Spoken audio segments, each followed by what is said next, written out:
이분이 이제 상임감사로 갔잖아요. 연봉이 뭐 2억 6천에서 3억 4천인가 뭐 하여튼 뭐 입니다. 월급은 1억 6천인가 그렇대요. 네.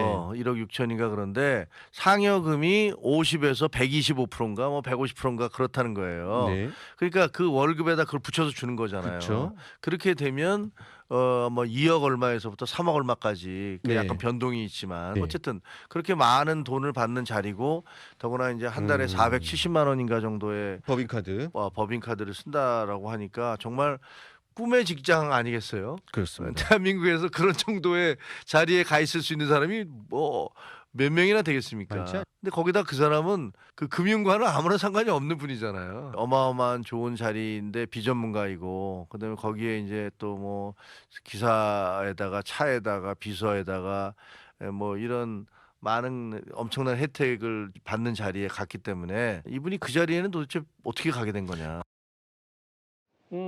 김종혁 최고위원이 저런 의혹을 제기했는데 송영훈 대변인, 김단남 전 행정관의 이력을 좀 뜯어보니까 학력 경력이 토목과 대학에선 토목을 전공했고요. 건설 분야, 뭐 이른바 건설업자라고도 누군가는 부르더라고요. 그런데 물론 뭐 모든 그 전문성이 다 동일하게 뭐 감사나 공기업으로 가는 건 아닙니다만 서울보증 정부투자기관에 지난 8월 초부터 상근감사로 재직 중인데 연봉 1억 6천만 원, 뭐 성과가 포함할 때 많게는 연봉이 3억 정도 된다.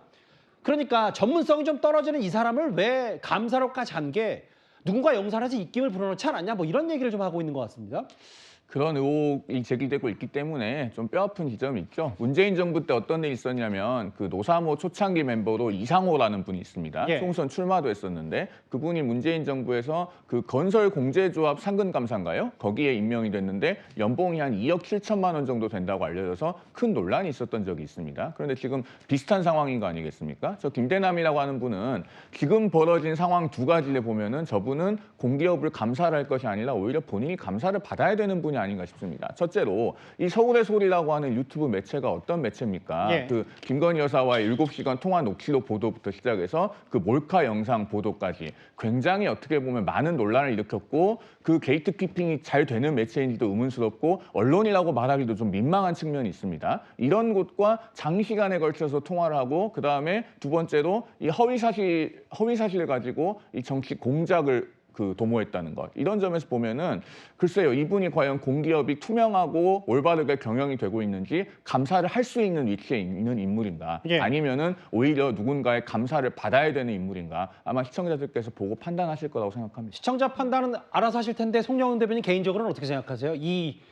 지금 계속 재직 중인데 이거 어떤 거치 표명이 있어야 된다고 보시는 거예요? 자연스럽다고 보실 만한 국민들이 그렇게 많지 않으실 것 같습니다. 예. 그 그러니까- 얘기는 그러니까 이분이 만약에 이 전당대회 전에 그 공기업에 가기로 내정이 되어 있었다면 예. 왜 그렇게 열심히 정치적 음모를 꾸몄겠는가? 이것에 대한 의문이 일단 첫 번째로 제기되지 않습니까? 예. 그다음에 그러면은 이런 음모를 꾸미고 나서 그 공기업 감사로 가기로 내정이 됐다면 그러면은 그것은 도대체 어떤 관계에 있는 것인가? 또 국민들께서 의문을 가지시겠죠. 그런 의문들을 털어내는 가장 좋은 방법은 본인의 어떤 결단이 필요하지 않을까 저는 그렇게 그만둬야 생각합니다. 된다. 개인적인 의견입니다만. 근데 이제 그렇게 물론 이런 거는 있어요. 그러니까 그 전당대 끝나고 12일 만에 여기 8월 초 이 감사에 임명되긴 했는데, 그러니까 송영훈 대변인의 여러 의혹 중에 주장 중에는 저렇게 누군가의 사주를 받아 배우를 받아서 한동훈 대표 공격한 대가로 뭔가 여기 간 거 아니냐, 이렇게 볼 수도 있는 측면이 있다. 다만 이게 7월 말부터인가요? 그러니까 전당대회 끝 무렵부터 뭔가 절차를 다 밟고 있었기 때문에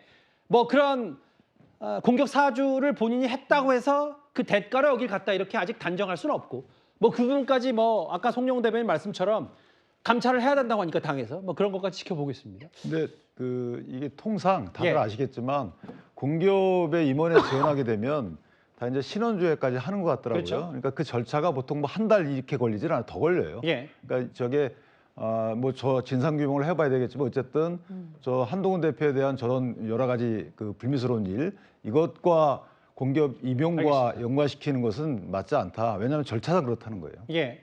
뭐 임용 절차 여기를 밟고 있었을 테니까 뭐 그 부분의 연관 관계는 좀 더 따져보기로 하고요. 장현주 변호사님. 네. 근데 이제 아까 송영훈 대변인께서 개인 의견임을 전제로 본인이 이제 이 정도면 그만둬야 되지 않냐. 워낙 논란의 중심에 서 있기 때문에.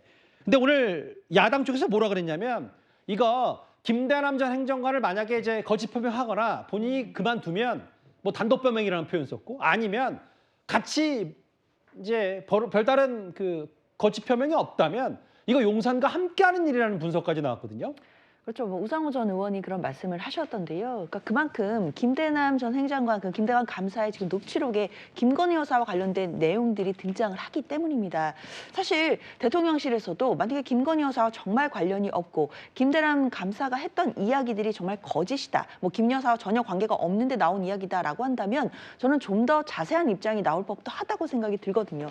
특히 김대남 전 행장관이 뭐 김 여사가 한동훈 대표 때문에 뭐 힘들어한다, 뭐 이런 얘기도 했고 한동훈 대표를 쳐주면 여사가 좋아한다 이런 이야기를 했는데 예. 이런 부분에 대해서 대통령실이 특히 이제 김 여사와 관련된 부분이고 이걸 그대로 둔다라고 한다면 한동훈 대표와의 갈등이 더 증폭될 수밖에 없기 때문에 예. 저는 정무적인 판단에서라도 이 부분을 좀 더 매듭을 지어주는 게 더 옳겠다라는 생각이 들고요. 그렇기 때문에 우상호 전 의원 얘기처럼 만약에 이 부분을 정리해주지 못한다라고 한다면 용산이 결국에는 배후라는 것을 인정하는 셈이 되는 것이 아닌가라는 이야기가 계속해서 나올 수밖에 없다고 생각됩니다. 갑자기 난데없이 이 윤한 갈등의 또 중심에 서 있는 것 같아요.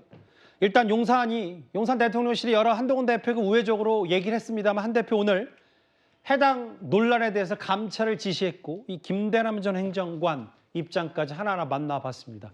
이 녹음팔 후폭풍이 앞으로도 만만치가 않을 것 같습니다.